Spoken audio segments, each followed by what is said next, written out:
Here we go again. Welcome to it. This is The Sheet for Thursday, January 23rd. Welcome aboard once again. Thanks to everyone who's in the chat, everyone listening by way of podcast, watching live on YouTube or in the archives. Always glad to have you aboard. After today's show, we're hitting the road, and the show will come to you from Jasper, Alberta, 4 hours north of Edmonton. For our Nation Network Pond Hockey Tournament. Looking forward to that. So that's going to be on board tomorrow. I think, Zach, we're still going to have Berkey on tomorrow, aren't we? Yes, that's the plan. Okay, so Berkey's still going to be aboard from wherever he is, whether it's a restaurant, whether it's an office at the Mattamy Athletic Center, whether it's in his tastefully decorated apartment. Who knows where Berkey can be. So looking forward to that tomorrow as always. That one's kind of become a treasure. People seem to like those Ask Berkey shows. I think we just branded Hey Berkey in sort of honor of the old animated series we used to do with Brian at the old shop, Emil Delich and I. Oh, it was so much fun. Nils Britz did the animation. Anyway, so Berkey is on tomorrow. Coming up on the program today, Pierre McGuire will be aboard. And we have a lot to get into with Pierre. We had a lot to get into today. Yesterday was a pretty eventful night around the NHL. Today should be a very eventful evening, highlighted by a couple of rematches, Boston and Ottawa, but the biggie is Vancouver and Edmonton, and we're going to get into all of it. But first, let's have a look at our daily outline, Zach, and see what's up for grabs on today's program, presented by FanDuel, our friends there, North America's #1 sportsbook app provider. Coming up on the program today, again, there will be plenty about last night, the Columbus Blue Jackets and the Toronto Maple Leafs. Congratulations, Adam Fantilli, 80 family and friends in attendance at Scotiabank last night. So what they refer to that as playing free hockey. That was a day where all the money he was making yesterday went to buying tickets, and he gave his friends and family their money's worth with his first career hat trick. Congratulations there. I mentioned Pierre McGuire will be aboard. We'll talk to him about Adam Fantilli. We'll talk to him about what we saw last night between these two teams, because there was no shortage of goofiness, including the Toronto Maple Leafs captain calling out his fans. More on that in a moment. Jacob Markstrom, did they dodge a bullet? We'll see. From what it sounded like last night to how it sounds today, it sounds like this may be trending in a better direction than we thought last night in that Boston-New Jersey game. That one looked tough and didn't sound good early, whether you're a fan of the New Jersey Devils or a fan of Team Sweden at the upcoming Four Nations Faceoff. That was one where you went, oh, not the goaltender. Kashan Aitchison is a name you should probably familiarize yourself with if you don't know him already. Stephen Ellis has gushed plenty about Kashan Aitchison, and we'll do more of it today. He's a defenseman with the Barrie Colts of the OHL. He's probably going to go somewhere in the middle of the first round, unless you're a team that wants a, how shall we say, robust and tough defender. We're going to get into that here in a couple of moments. We'll talk about Kashan Aitchison. He's got a good story as well. The Colorado Avalanche, so they dropped a tough one last night to the Winnipeg Jets, but front and center are a couple of different things. You know, every time Nathan MacKinnon touches the puck, it's incredible. Ditto Cale Makar. And what is happening with Mikko Rantanen? Elliot with a couple of interesting observations and speculations about, do they just need to come up with a deadline to finally get this deal done with Mikko Rantanen, or do they make a tough decision? I don't think they will. With him come trade deadline time. I mentioned the Winnipeg Jets. They continue to roll. Listen, they had a real clunker earlier on this week against Utah. We all know about that, and they got blasted by their head coach. And they turn right around and have a wonderful performance against the Avs, and we'll talk about the Winnipeg Jets coming up a little bit later on. Here's the question really quickly. Are they the best team in Canada right now? The Winnipeg Jets. Their record says that they are, but are they the best team in Canada? No, I think the Oilers probably better. I'm kind of hesitant to buy in on the Jets. Jeff, I don't know if you feel the same. I kind of get the same Leafs vibes, and it just doesn't get blown up as much. Where playoffs, it just goes like that. Yeah. So until they can prove it to me then, which is hard, and I heard you on Leafs Morning Take yesterday talk about it, because nothing matters until you get there. But until that happens, then I don't believe it. I mean, yeah, congratulations. Great regular season so far. the Oilers are probably better. But the thing is, like, I will tip the cap to the Winnipeg Jets because at the beginning of the season, I don't know that, like, I think a lot of people looked at them and said, yeah, you know what, playoff team. You have a look at the Central Division. There have been a couple of surprises there, perhaps most notably the Minnesota Wild. But you throw the Winnipeg Jets as the biggest surprise in the Central Division, and but no one expected this. No one expected them to be this good, this deep into the season. So we'll talk a little bit about Winnipeg coming up in a little bit. Now, I wanted to kick off the show by hearkening back to yesterday when we had Andrew Brewer on, so NHL video coach. He was the man responsible for the very first Coaches Challenge back in 2015 in the NHL. And one of the things that he talked about on the show, and I got a lot of people texting me about this one and DMing me about this one as well, was an argument he used to have with Jim Hiller, who's now the head coach of the Los Angeles Kings, former assistant with the Toronto Maple Leafs. And it involved, what do you do if you're a team that is in the offensive zone and your video coach calls down and says, that's offside. So even if we score, that one's coming back. Like, the thing about offside challenges is they never fail. It's like 99% success rate. It's not like the goalie interference call, which still has some subjectivity attached to it and some interpretation. I actually think they've called it really consistently this year, but nonetheless, I think the one that is almost the automatic is the offside challenge. When you see a team challenge for offside, it's offside. It's pretty much become an automatic here. So if you're a team late in the game, there's a minute left, and you're in the offensive zone, do you continue on and hope that they don't catch it, which never happens because every zone entry is tracked, or do you regroup, which will shave off about 5 or 7 seconds of actual play time? Then there is also the issue of how do you convey that to the players on the ice.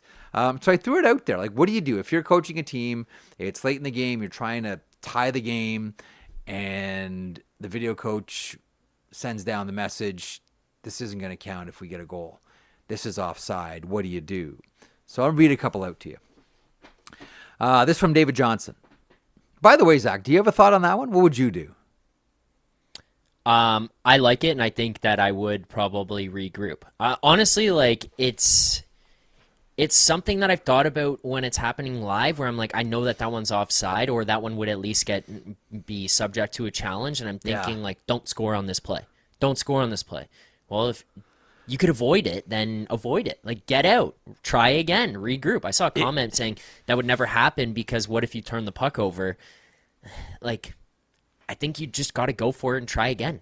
Yeah. I agree with it. I don't know. It would be wild to watch. It would be wild to see. Okay, so David Johnson submits, if you know you're offside, either regroup and maintain puck possession, in brackets, no guarantee you get puck possession on faceoff after a goal called back, or you take a quick shot, force the goalie to cover, and get the offensive zone faceoff. I can't see any benefit of continuing play. That's an interesting one. Tan Man 466. If that is indeed your real name. The NHL Offside Review is the worst video review in sports for this very reason. Because of a mistake made by the linesman, the defending team is free-rolling the rest of the time the puck is in their zone. That's true. The worst result for them possible is an own zone face-off. Under the old tennis system, for example, I didn't know this. Do you know tennis well? No, I didn't know this. Not really. Under the old tennis system, for example, you had to stop the point to challenge a call. Couldn't continue the rally and see if you lose. No free roll. It's a joke that the current offside system never made it past anybody who thought about it. It is true. Like, flag on the play. That team is free rolling, right? Yeah. Like, what's the worst that's gonna happen? Face off beside your goalie. Yeah. Could you imagine that though, Jeff? Just pause on that one for a second. Like, sure. The play goes on. They think there's an offside. Video coach calls down. Yeah. And you see, name your coach pulling out a flag out of their pocket, whipping it out onto the field. Stop, everyone, stop. Yeah. We've got to regroup. And then they're wrong. It didn't happen. And then they're wrong. They've got seconds to do it. Yeah. One other thing on a different note, and those were a couple. I just wanted to read a couple. I don't want to get bogged down with it. Those were a couple that came in last night. Here's something from the second best Canucks captain, if that is indeed your real name. Can a team challenge their own offside? Let's say a team is down by 2 or 3 minutes to go. They pull the goalie, enter the zone unknowingly offside, and score with 1 second left. They'd rather have 3 minutes left than a goal. Can they challenge their own offside? The answer is no, but I can tell you it was talked about in the NHL. They had long conversations about that just for that very reason, where it might be advantageous, essentially, to call an offside on yourself. For just the very reason that the second best Canucks captain just laid out there. Didn't go anywhere. You're not allowed to do it, but it was talked about in the NHL. Throwing a flag on yourself, Zach. Yeah, I don't like that. I'd prefer the regroup, but whatever. Hey, creative, I guess. Very creative. By the way, did you see what happened early in the second period yesterday? And there's a lot in that Columbus-Toronto game last night, and we will get to Matthews, I swear, and we will get to Reaves and Matthew Olivier. But we talked on the show yesterday with Brewer about what's smarter when your stick breaks. Do you stay out there and block shots, or do you get to the bench quick and get back? So early in the second period yesterday, Marner breaks his stick, and he stays out there. And the Leafs zone time in their own end is like a minute. Yep. Same thing happens to Columbus. They break a stick shortly thereafter, and the player skates to the Columbus bench, gets another stick, gets back within like I think 3 or 4 seconds. And within seconds after that, it's a zone exit. Again, that is just one example, but I just found it odd. It's like, we just finished talking about this. Like, Zach and I were just talking to Brewer. Like 5 minutes later, this exact same thing just happened that we were talking about. So tell me there's no hockey Leo gods. DiCaprio meme where it's the pointing. Yeah, exactly. Like, whoa, look at that on there. Yeah, that was us last night. I was like, hey, I just saw that. I heard about this today. Yeah. Well, also, the other thing you could do, Jeff, is just take the goalie stick and try to play with that. Okay, so no, you can't take other players' sticks and use them. But, and again, I only texted one person, but it got me to wondering, and I've wondered about this before, and I've asked people this before, because what did Matthews say after? Something along the lines of, I didn't know that was rule. I need to read the rule book or something like that. Do you have the exact quote, or do you know it? I got to check the rule book. I can play it if we want it. If you want. Yeah, do you have it? Let's play it. Let's play it. Let's play Matthews' thought after picking up Merzlikins' paddle. Played with it for a couple of seconds. Here's Matthews. Yeah, that's, he took my stick out of my hand, so I saw his stick and decided to play with his for a second. I don't know. I gotta read the rule book, I guess. Okay, so here becomes my question. I'm not trying to be insulting about this. I'm like legitimately asking because I'm legitimately curious. How many players in the NHL do you think know all the rules? Minimal. Like 1% or less. Yeah. I'm not kidding. I asked one person this morning, one player this morning, who said 0. 0 players in the NHL know all of the rules. See, like, I wouldn't be surprised, though. I mean, it's hard to know all the rules, but I wouldn't be surprised if I found out that, like, Mark Scheifele knew all the rules. That wouldn't surprise me. He's 24/7, all-in guy. Scheifele, I mean. 100%. Like, Scheifele, whenever... So I can't say 0. Whenever Scheifele's done, like, Scheifele can be an analyst. Scheifele could probably be an official. Like, he can obviously skate. He can keep up. Don't know that he liked the pay cut. Or in broadcasting, would he like the pay cut? But whatever Scheifele wants to do when he's done, I think that's what he could do. But, yeah, he's someone that if you said, Mark Scheifele knows all the rules, chapter and verse, yeah, I'd completely agree with him on that one. Here's another one that I thought of when we're talking about picking up sticks. Okay? So there are some players in the NHL. Let me know when we have Pierre aboard. There are some players in the NHL. Oh, is he? Okay. Yeah. Let me ask you this one really quick. So there are some Yeah. players in the NHL that have a stick exemption. Like there's a maximum length you're allowed to have for a stick. Chara had an exemption. I would imagine Tyler Myers will probably have an exemption as well. Matt Rempe will have an exemption. If you're a player and you break your stick and you skate by the bench, and let's say it's the Rangers, and the trainer hands you Matt Rempe's stick, which he has an exemption for to play, and all of a sudden, like Adam Fox just grabbed Matt Rempe's stick, would that be an ineligible stick? I always thought about that with Chara. Like if anyone grabbed Chara's stick from the bench, like Danny Paille grabs Zdeno Chara's stick from the bench, is that an illegal stick? I'm going to assume it is. I don't know the answer, but like I don't know the answer. It feels like it's like a registered weapon, sir. Like license and registration, please. Oh no, I know. This is Matt Rempe's, not mine. So I can't use it. I know Pierre McGuire saying, "Oh, please, just get off this dumb conversation, Marek, before you bring me on." But no, Pierre, I'm going to drag you into it. How about that? I'm going to do the opposites. Pierre McGuire joining me here on the broadcast. First of all, I know it was freezing in Montreal the other day, and the lines were frozen. And listen, hockey is full of winter stories and not making it to rinks. Or there's a legendary story about Eddie Shore getting to the rink barely on time, right? Yeah, so okay. So first of all, glad that everything's working out. Glad that everything's okay and the technology is great in the McGuire household. Here's what I want to ask you. I don't know if you know the answer to this one. For players that have stick exemptions for length, if another player gets handed that person's stick on a fly by the bench from the trainer and scores a goal, for example, and I use like the Zdeno Chara, Danny Paille example. You can use any other player. Does that goal count, or does that count as an illegal stick? I don't know the answer to that, but here's one thing I do know the answer to. Okay. In 1994, I asked for a stick measurement on Jaromir Jagr going into overtime. Really? I coached him. And you can go look at it. I caught him. And we went on a 2-minute power play to start overtime. Eddie Johnston was a coach of the Penguins. I was a coach of the Hartford Whalers. Yeah. We had tons of chances. We couldn't score. Jaromir came out of the penalty box. Larry Murphy did a flipper.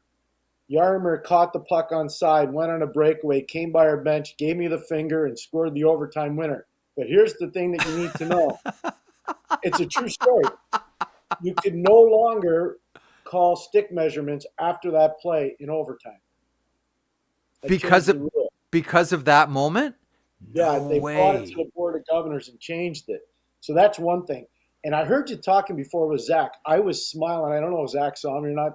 I thought it was such lucid conversation. I thought it was fantastic. So here's one I wanted to throw by you to see what you thought, Jeff. Okay. Let's just say, for the sake of argument, that you went down on a breakaway. Mm-hmm. And I tripped you, and there's a minute and a half left in the game, and Yep. I have a 2-goal lead.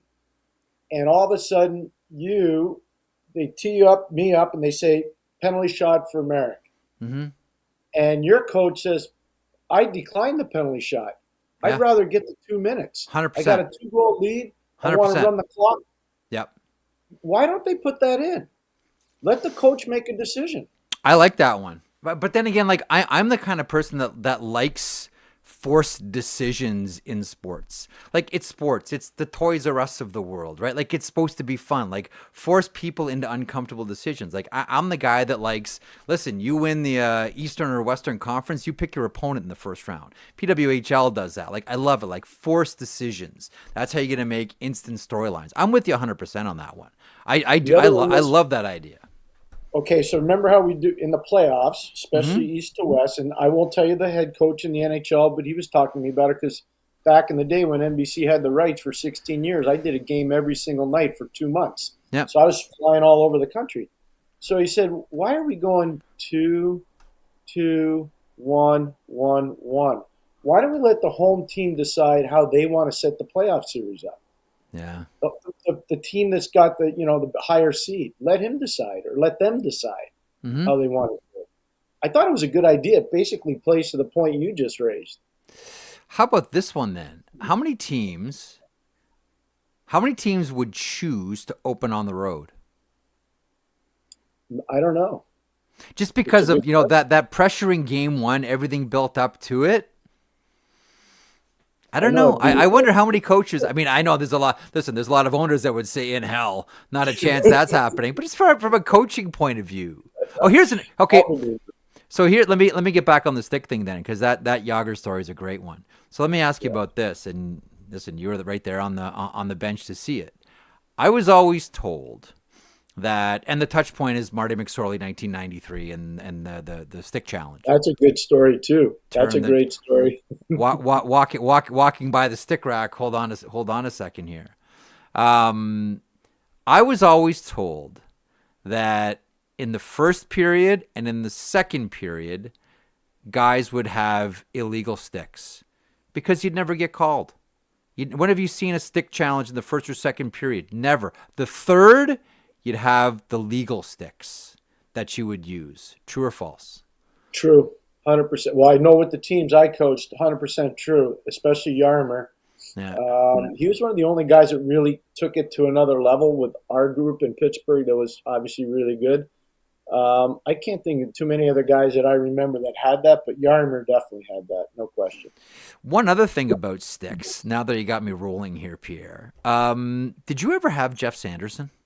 I did. I had Sandy for, I think, 41 and 43 goals back-to-back years. Okay. Did you ever ask him about his sticks? Or did you ever notice anything about his sticks? So here's the story that I was told about Sanderson and his sticks. So I asked Jake this. This was during COVID, so it was over video. That is essentially COVID Zoom video for. I guess that's what we did because we couldn't do the combine in Buffalo. So the story that I always heard was he had every game 3 different heights of sticks.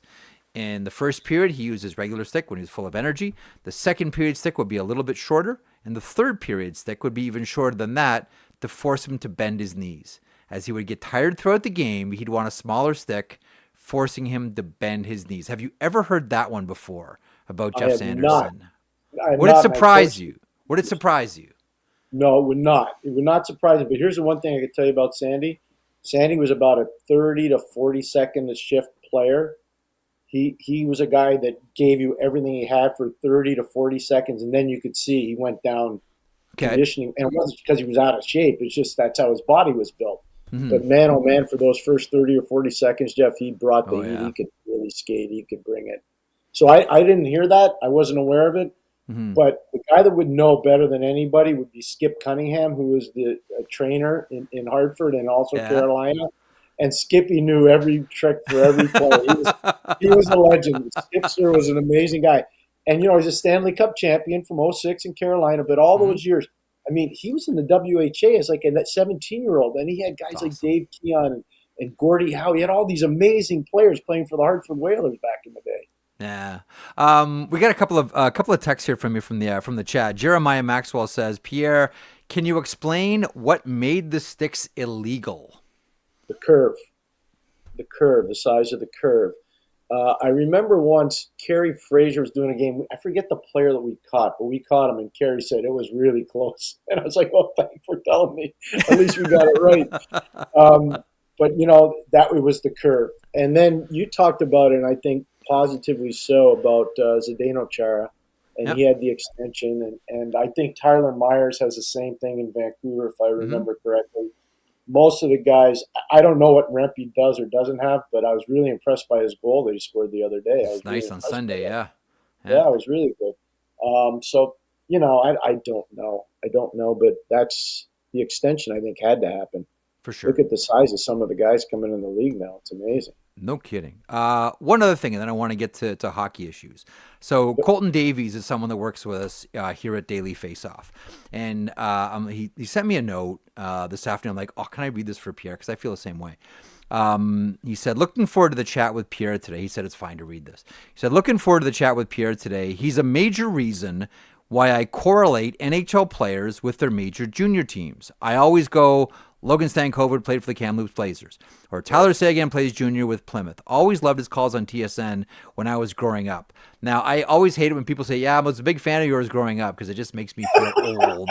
Or I used to watch you when I was a kid. That's another favorite one. But But just the idea, because like, look, people have always, mentioned where someone played previous to the NHL, but you were like the first one to popularize it. Like I've done it for years too, but you were the first to really popularize that. Where does that come? Like how deliberate was that for you? Because it really became a hallmark of your, broadcasting tradition.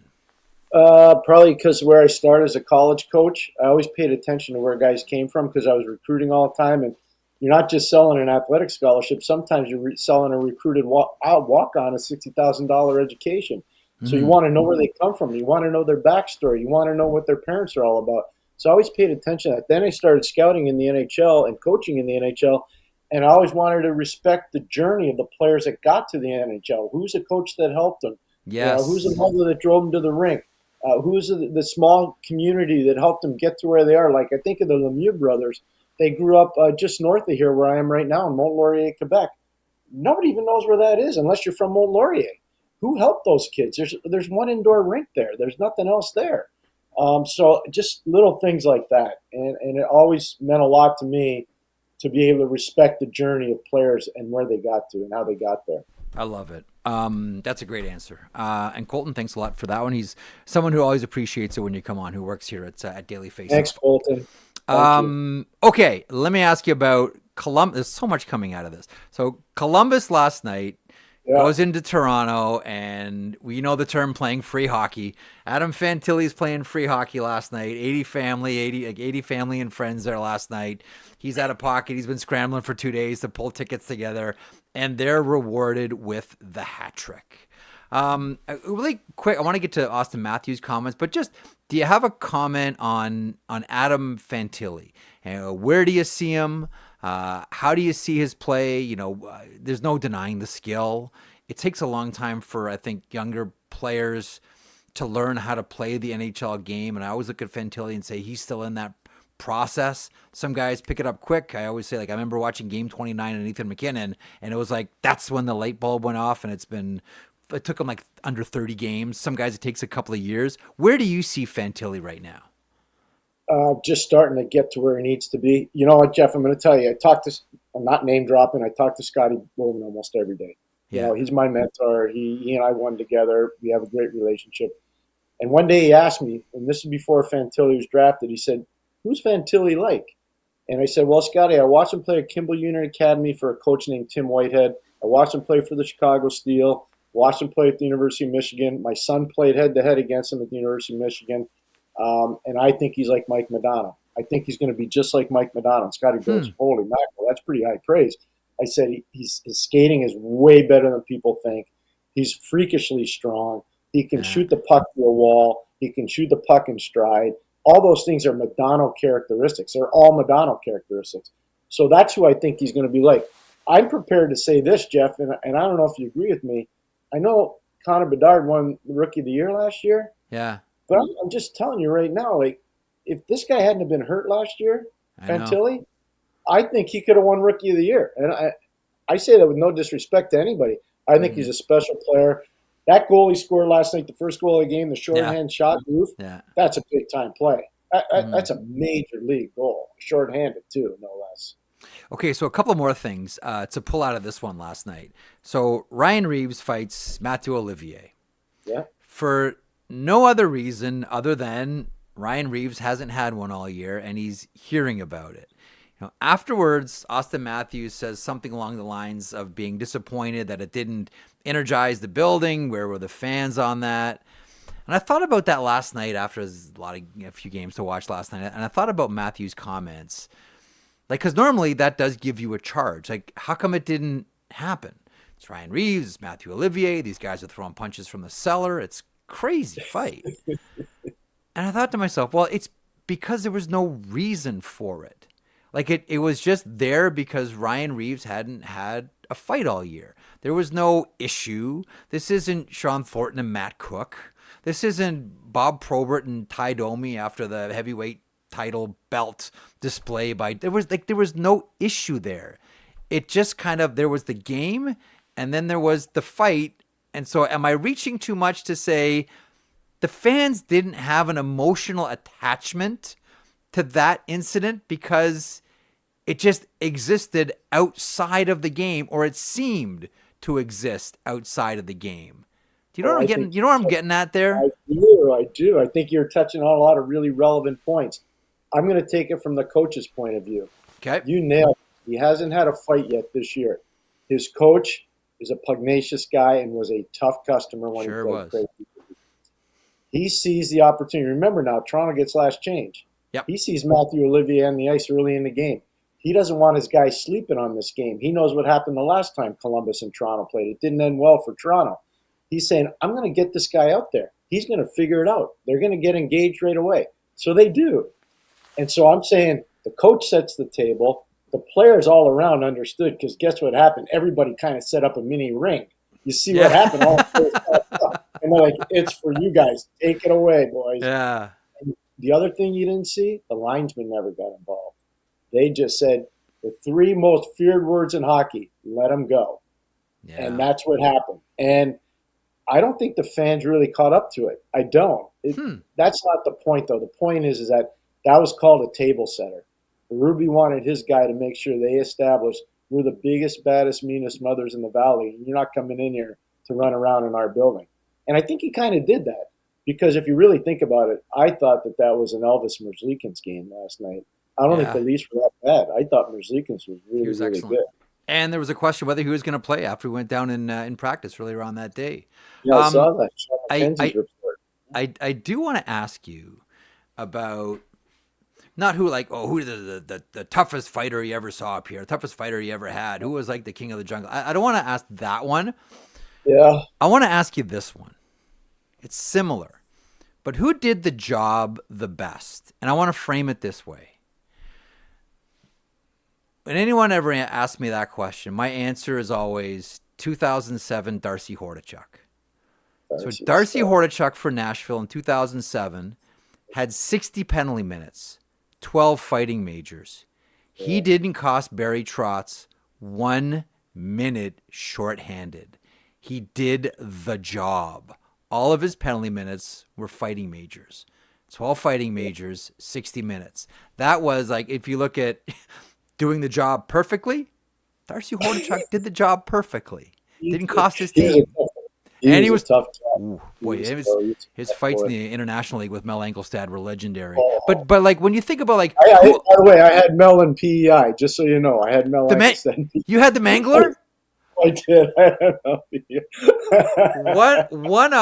One of my favorite stories to tell. I remember this was, God, what year would it have been? 2009 is when we were in Winkler at CBC for Hockey Day in Canada, and Mel was living, I think, in Thompson, northern Manitoba, and I was talking to him, and we're talking about career highlights, etc.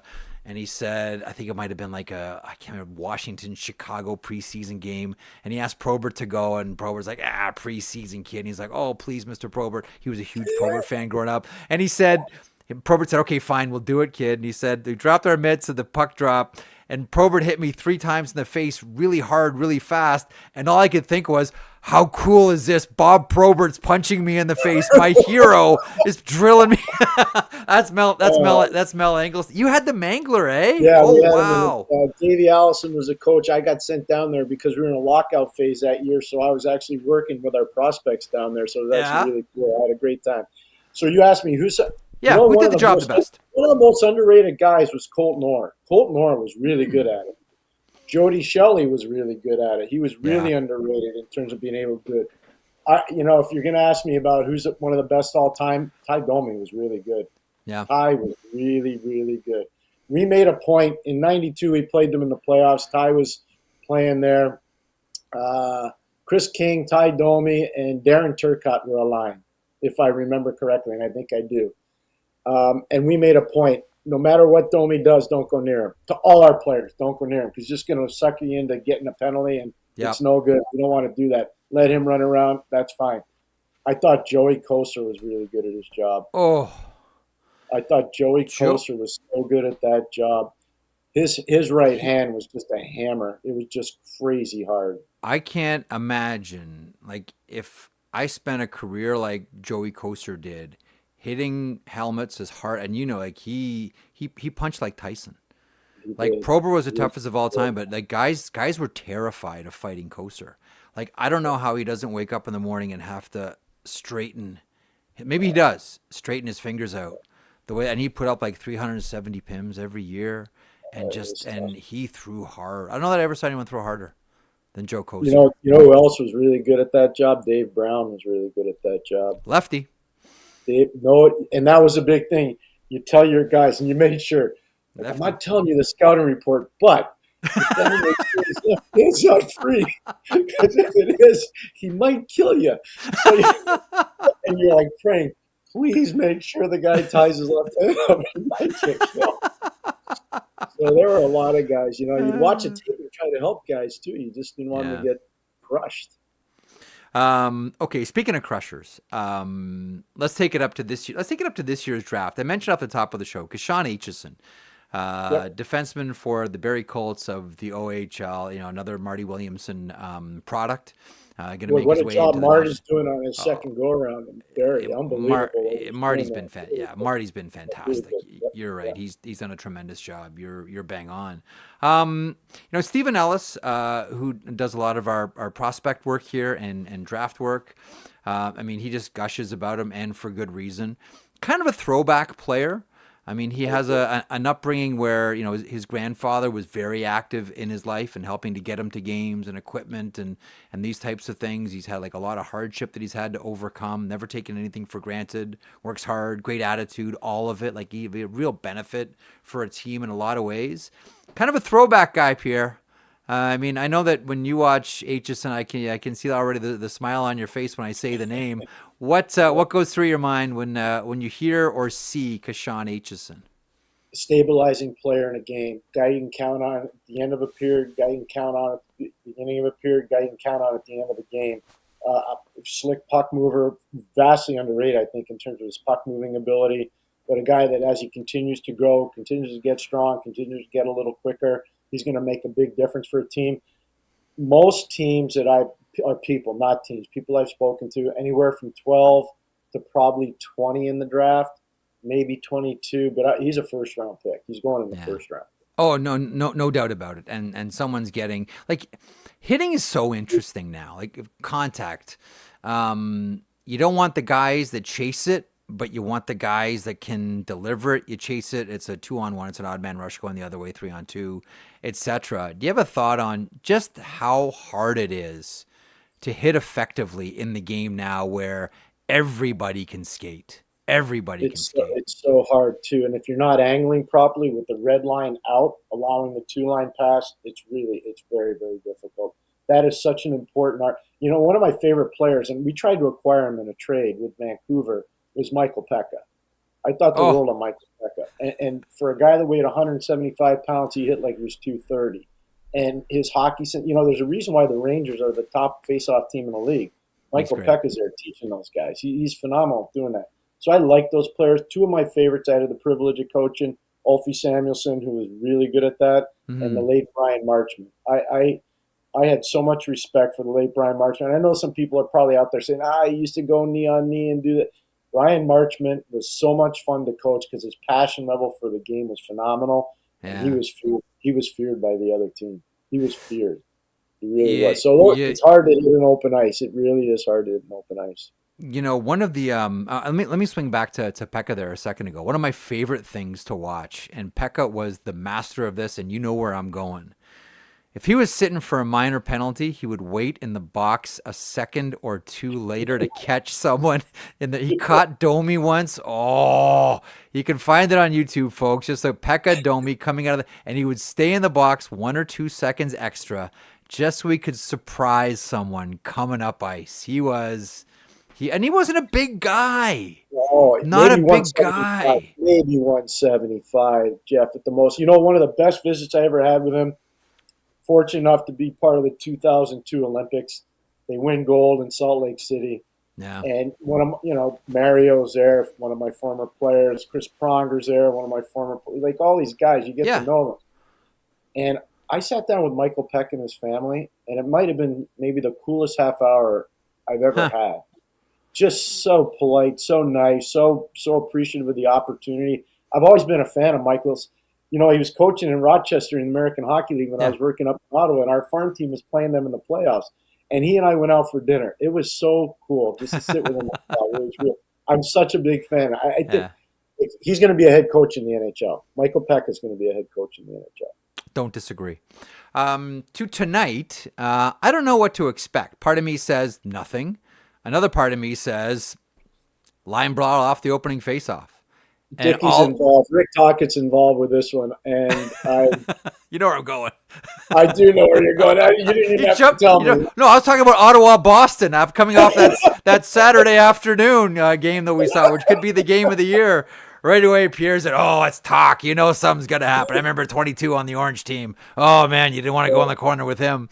Vancouver. I hope I got that right. Did I get that right? You got that right, of course. Vancouver and Edmonton tonight. Not the incident, because we've been through the incident and chewed it up like bubblegum all week long. What did you make of the reaction from all corners of hockey? Did anything stand out to you? Yeah, the people that were saying that he should boycott the Four Nations. Oh, yeah. I was like, why? No, he's not doing that. This guy's a proud guy. And you know what? In a perfect world, he knows he did wrong. He knows. He's admitted it. He knows he did wrong. That's the most important thing for me, is the guy knew he did wrong, and I respect that. He's an amazing player. We all know that. You know, mm-hmm. My thing was, if you did a role reversal, so let's just say for the sake of argument, Connor Garland cross-checks Connor McDavid in the face, just like that play, what would fans expect to happen to Connor Garland? Throw a dime, at least a nickel, 5 or 10 easy. I'm going to say 10 easy. Jeff, I'm going to say 10 games. Yeah. So, you see what I'm saying? So, here's what I did, and I said this a lot. So, I wanted to get your take on this because we haven't talked about it. Okay. As soon as that happened, I looked at the schedule because and I realized Edmonton's next 6 games after that game in Vancouver, all on home ice, starting with Washington, the game they lost. Yeah. And Washington only had 14 shots on net. Like, figure that out. Yeah. But then the next game was against Vancouver. And I said right away to myself on a Saturday night, deep in the woods, I'm going, you know what? He's getting at least 2 games because they're not going to let him play in that Vancouver game. Yeah. No way. I just thought it was going to be 2. It was going to be 2 to play poker because of the Matthews Rasmus Dahlin. Like that's your opening bid. Like here's the one thing that I've tried to remind people of. Like you can recall Dave Brown. We mentioned Dave Brown a couple of seconds ago.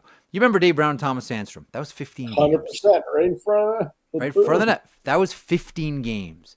Now, my own personal theory on this, on why suspensions are so low, and I know a lot of fans go crazy. How can a cross-check in the face only be 2 games? This is ridiculous. And I always say that's fine if it's a fourth-line guy and you want to throw the book at him and, okay, cool, here's a dime for this guy, a dime for that guy. All right.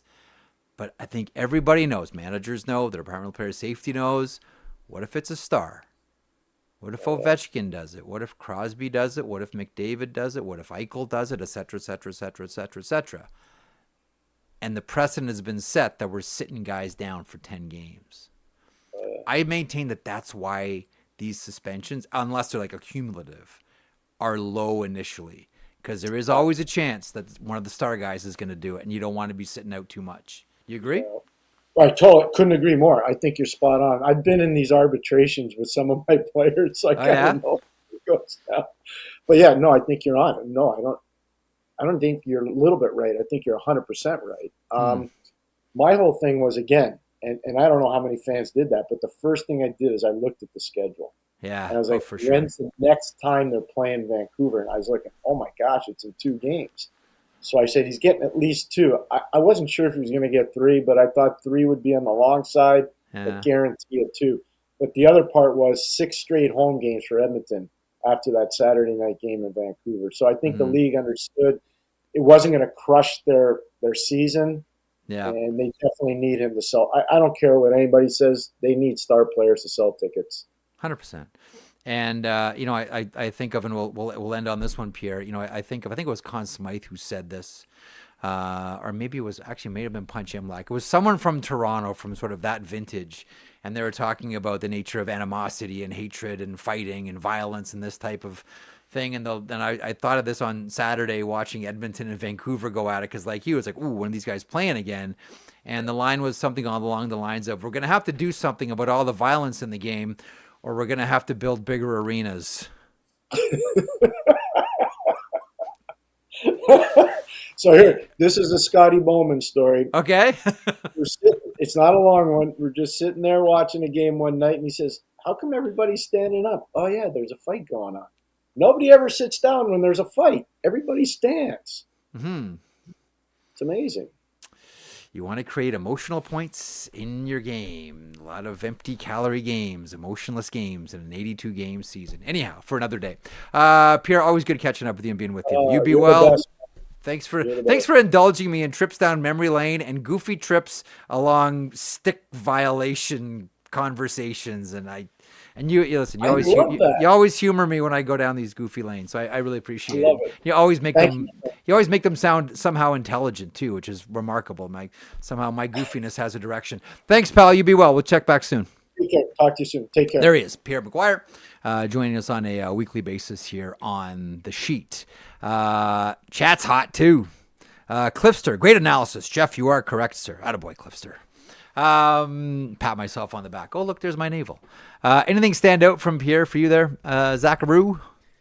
Yeah, the rule change that took place because he challenged the stick, and you can't call it an overtime. Yeah. I love that so much.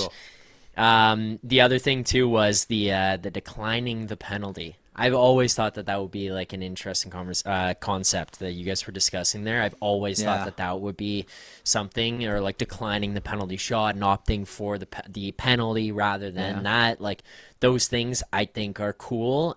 The other thing, Jeff, I mean, there was actually a lot to take away from this one, so I'm sorry. As I'm just saying, here's everything from the whole hit with Pierre that I thought was cool.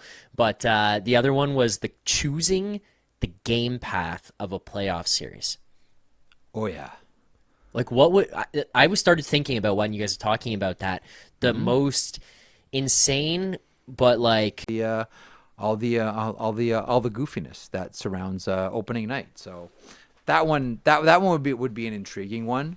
Don't think it's ever going to happen. That's just sort of where we're at right now. But I enjoyed that one. I know you wanted to talk about. I know you wanted to get a couple words in about that Ryan Reaves Matthew Olivier fight. Do you agree with my theory that the crowd didn't react because there was no issue and it's not like a major rivalry? Like Reaves and Jack-Eye, like, okay, like you just put those two sweaters next to each other and there's an instant issue. Yeah. But Columbus, Toronto, Olivier Reaves, to the bench it meant something, but from a fan's point of view, it just sort of came out of nowhere other than, oh, look, Ryan Reaves is going to have one. Yeah, I do agree. It's a hard situation. The other thing that has to be looked at here with what happens with Toronto is, and you know it, you see it firsthand, the arena is not full a minute and 20 into the game. It's just not. True. Like, That's true. There's a lot of people still getting to their seats, which also doesn't help this. But that being said, I mean, a couple of things just quickly on it is I think it's incorrect to call out Matthews and be mad, at which I've seen some people from Toronto doing about him making those statements. Personally, if he said that and the fight was when they were down 3-0, I would say you can't say that. At 0-0, first period, a heavyweight tilt, like they were just throwing, whether they were connecting or not, they were throwing them. Hard. There is energy that needs to be coming from that, and when you even watch the clip, it's quiet. There almost sounds like there's booze going on at a point, and it's like, oh, it's like this, oh, like what's going on? You can hear it. I'm not kidding. Like you'd hear it when you watch it, and like it's embarrassing. I said it on the post-game show last night. There is something here with the fans, and it's always been a thing, and it's not like we can just change it overnight. It does need to happen where there becomes more energy, animosity in the building. But I do agree with you where it's like it's kind of just out of nowhere. There was also no hit. There was nothing that led to that. It just happened. Right off the draw. So it is kind of hard. It's just like there's a bigger picture conversation here, though, Jeff, I think, with Toronto where it's just always quiet. It's always quiet. So that's where the frustration is. So Stratic about on our chat about the power play versus the penalty shot. He says, I think Gretzky said he would take the power play over the penalty shot if he had a choice. That's true. And you know why that is? You know why that is, Zach? Why is that? Wayne Gretzky was awful at penalty shots. Wayne Gretzky, the greatest of all these things are true. Like, incredible player. He was awful at penalty shots. He was terrible. And even though politically it ended up just crushing Mark Crawford in 98, the right move was not to have Gretzky shoot. You know what killed Team Canada in that shootout? Wasn't not putting Gretzky in the shootout. Is a guy who was money on penalty shots was injured. Joe Sakic. That's what did it. It wasn't Gretzky sitting there and not getting out there. Now, Doug McLean would always say, as a coach, you got to protect your ass. Because if you lose and Gretzky's sitting on the bench, you're getting fried. And that's what's happened to Mark Crawford. That's always going to be part of Mark Crawford's legacy. But I understand the move because Gretzky was bad. I think we can all agree with it. It's okay, right? It's all right. Like, he was great at scoring goals and setting up plays and winning cups and like saving franchises and helping the NHL expand all over the southern United States. Great ambassador for the game, all of it. The game's always better when Wayne Gretzky's in it. Boy, did the game ever feel weird when Gretzky was in a hostile relationship with the NHL. But he was bad at penalty shots, man. He was really bad at penalty shots. And it's okay. It's the fourth down conversation in football. Like, go for it, don't go for it. You're successful, you're a genius. You don't get it, you are an idiot. Yes. Okay. 11 games on the go around the NHL this evening. Let's have a peek at a couple of them. We've already mentioned a lot about Vancouver and Edmonton. Brought to you by FanDuel, proud to connect fans to the major sports moments that matter to them. A lot of the roster updates we get from our daily Faceoff Twitter/X feed. That is the Daily Faceoff fantasy feed, which is updated all day long. I'll tell you what, it never lives up to the hype, but I thought that Ottawa-Boston on Saturday was the game of the year. It's the best game that I've seen all season long. They're back at it tonight in Boston, TD Garden. Linus Ullmark officially moves to LTIR, making way for David Perron to return. And, the Ottawa Senators and Columbus Blue Jackets here are in wild card positions in the Eastern Conference there. Montreal and Detroit, those are a couple of interesting teams as well, chasing wild card spots. Pat Kane out day to day. Cam Talbot starts in this one. A couple more that I just want to mention. Columbus and Carolina at the Lenovo Center. This is a tough back-to-back for the Columbus Blue Jackets. Zach, if you're reaching deep into your pocket and finally saying, I think it's time I spent my communion money. This one is a pretty easy. I'm going Carolina, right? Yeah, I think so. And I think we're getting Freddie Anderson here tonight Freddie too, starts, right? Yeah, I mean, you just had maybe we didn't deserve that one, as Pierre said, Merzlikins kind of game last night, and you're traveling, you're playing the really good Carolina Hurricanes, the better goaltender. Yeah, this is probably a Canes or nothing kind of game. Utah, Minnesota at the XL Energy Center. Philip Gustafson starts, but that's not the headline. The headline is this: welcome back Kirill Kaprizov and Jared Spurgeon back to the NHL, and we can start talking with a little more urgency about Kaprizov and the Hart Trophy. Zach, you on that train still? I was going to ask you about that. That was one thing I wanted to hit you with before we left. Yes, Someone alerted it to me this morning, and I went and took a peek. Basically like 10-1 here, Hart Trophy for Kirill Kaprizov.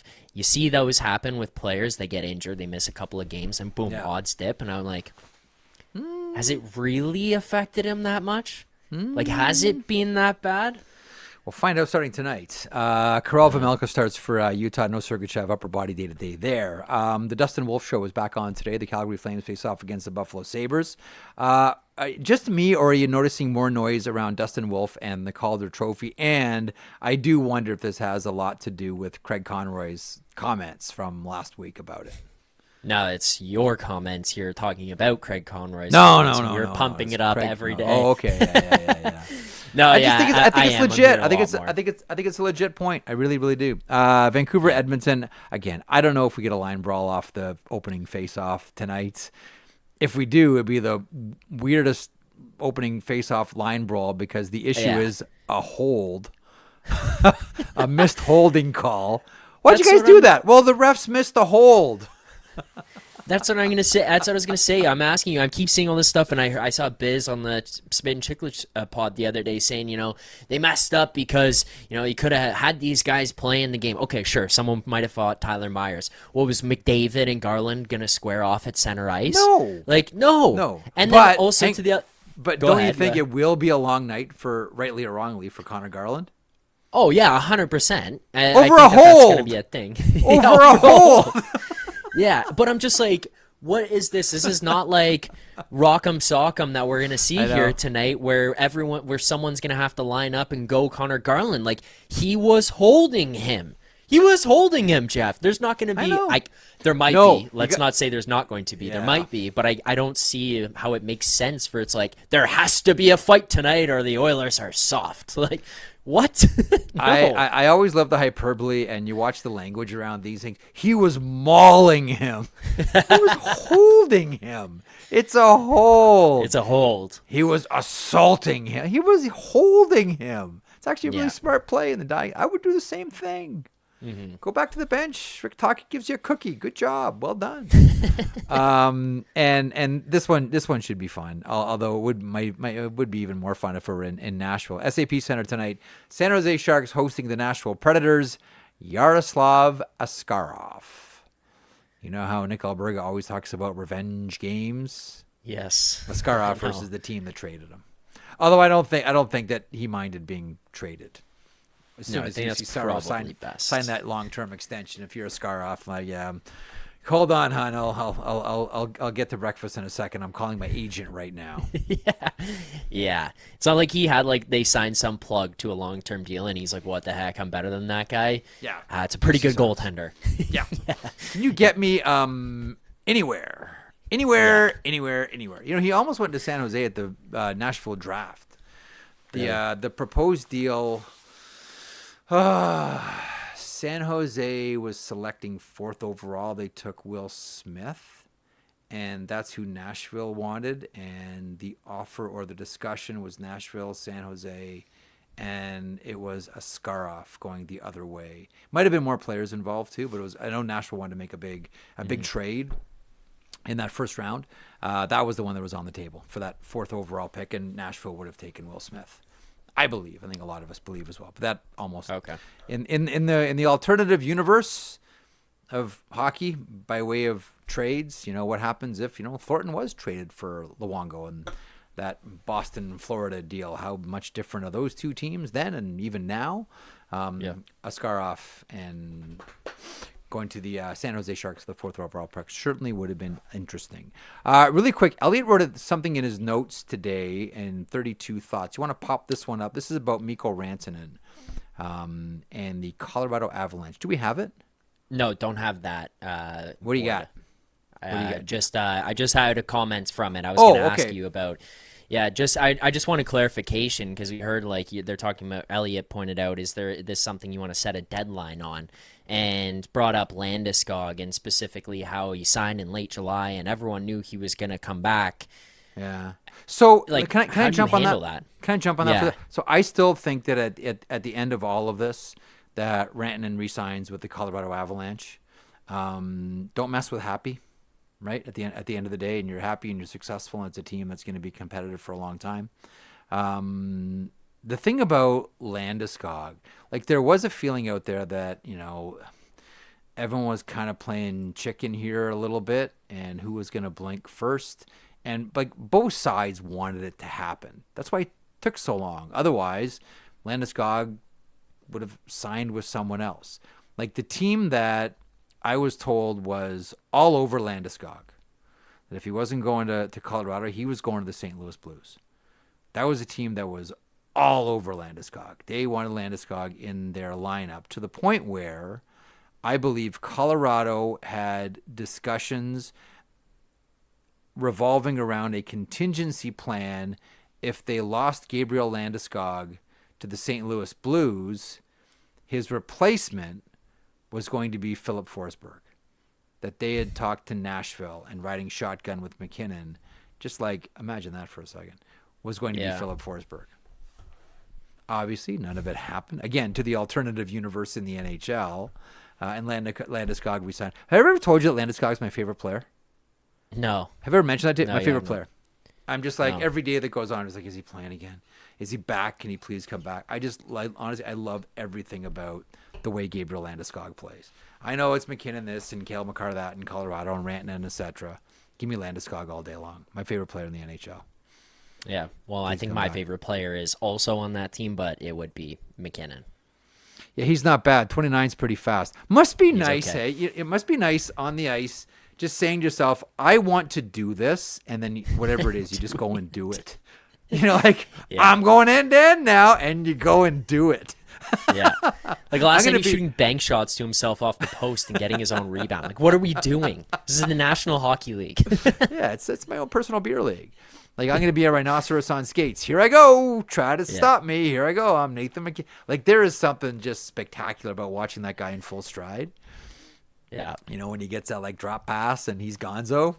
It's and he gets angry. and he's angry, too. I know. It's so good. It's always He making hates jokes. everyone and everything. He hates the ice. That's the one thing I always say. He hates the ice. Hates oxygen.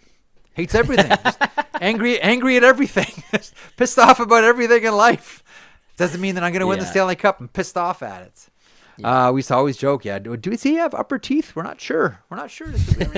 Anyone seen him smile? Actually, I have. The only time is if he's with Sid. That's it. I think that's the only time in his life he's ever happy. Doing anything with Sid. I'll tell you what, like I know there hasn't been a lot of heat around the Four Nations yet. I know when we get to it, there's going to be a lot of attention and probably excitement. Players are still playing, teams are still playing against each other. What were we talking about with Wish? Like, there's no group chats. There's like none of that yet. So that hasn't ratcheted up yet. And you say, like, is anyone even interested in it? Wait till it starts. Wait till it starts. Everybody's going to be there for. I mean, I know I will. I suspect you will too, Zach. Everybody watching, listening here on the show, and everything we do at Daily, everyone's going to be interested. Everyone's going to be right on this one. Anything more before we wrap? I'm off to Jasper. No, that's. I think we're good on that. Pretty much covered everything here today. Everything we had on the list. So, all right. I think we're good to go, Jeff. Okay, you enjoy Jasper. Can we get like a preview what you anticipate this to be like? What's your hockey skills level going to be? Because Alberga has taken some heat. Alberga like has? Serious heat for his performance last year. Rosehill dismantled him for saying how bad he was. He said he could barely skate. I've played with Alberga. That's not true, but Rosie was letting him have it. Okay. So I'm a bad beer league hockey player. I like to overhandle the puck around my own net. I like to fire it up the middle. I'm a big fan of going to my goaltender before the game and saying things like, look, if you're not going to stop the fourth, fifth, and sixth shot, don't bother with the first, second, and third. Okay? just let it go in. I'll be there by the time the third rebound comes around. How about that? Let's just have a deal. So I'm that guy. You will swear. You know what? At some point, someone will say, why does the puck seem like it has corners when it's on Marek's stick? Is he using a round puck or is that a square? That's what it's going to be like. That's what you're going to hear. Someone will say that over the weekend at this pond hockey tournament, Jasper. I've never been to Jasper, by the way. This is my first time. No, have you been? No. I can't wait. I mean, I love mountains. So this is going to be fantastic. It's going to be one of those places where, like, whenever I go to BC, I always say the same thing. Why would you leave? Yeah. Like, why would you go anywhere? Why would you go back to where you came from? Like, why? It's so beautiful here. That's why I always say about, people in Vancouver, like, why are you so angry? You won. Look what you get to wake up to every day. Where's the anger come from? You won the game. Look what you get to live in. It's beautiful here. I'm going to have the same feeling about Jasper, I think. I really do, because the pictures look great. And look, you're going to play on, like, glass with, like, mountains behind you. Yeah, that's the coolest part. I did skate on Lake Louise. You did, eh? Oh, yeah, that was one of the coolest experiences of my life. Yeah. Well, I'm going to do this without shin pads as well. I think you'll be fine. Think so? And if anything happens, Yeah. you got Rosie out there. Just send him after someone. I don't know if Rosie's on my team. Oh, okay. To be honest with you, it might be Rosie then taking out your shins. Don't know who's on my team. I hope Rosie's on my team because you want to hear me run my mouth. Yeah. I will be the most annoying player on the ice. I'll be the most annoying player on the pond if I have Jay Rosehill on my team. Yeah. It's like I heard Colby yesterday say to Maroon, he's never felt more safe when he goes out to the bar than when he's with Ryan Reaves. That'll be you out there. You want to hear a funny story on that real quick? So Sean Yeah. Pearson's a buddy of mine. Sean had 7 fights in UFC, welterweight. Really, really tough. We work out together. Our kids play hockey together, blah, blah, blah, blah, blah. Sean just lives down the street. Great dude. So he's playing. He's a pretty good hockey player. Him and I were defense partners in men's league here in Stouffville. And the great story is he's playing like a beer league in Whitby. And it's like when you're Sean, everyone knows that you're like the UFC guy, right? It's like, oh, how tough, just tough guy. So this guy like splatters Sean all over the glass, Pearson. Thornton beelines. Like Sean Thornton, like, flatten the guy, right? Yeah. So Pearson tells like afterwards they're in the room. Pearson goes up to Thornton and goes like, "Hey, thanks for coming in to help me there, but I kind of do that for a living. I can kind of take care of myself. I appreciate it, but like I can handle myself." And Thornton goes, "No. You don't understand. We're on the ice. That's my fight. Now we're going to the bar. If there's any problems, it's your fight." That's good. That's awesome. Anyway, with that, we'll leave you on this lovely, on that lovely story. The next time we'll join you again, we'll be in lovely Jasper, Alberta.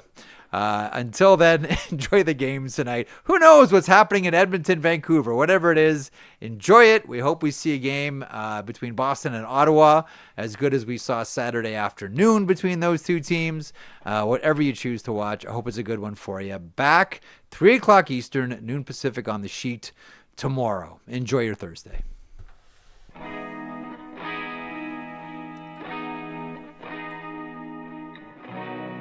If you enjoyed that video, and we certainly hope that you do, please hit the subscribe button right there here at Daily Faceoff. I will put this lineup up against any hockey lineup anywhere. It all gets underway at 9 o'clock Eastern with Morning Cup of Hockey. That is Johnny Lazarus. That is Colby Cohen. Then at noon, it's DFO Live. And then 3 o'clock Eastern, The Sheet. Get caught up on everything in hockey.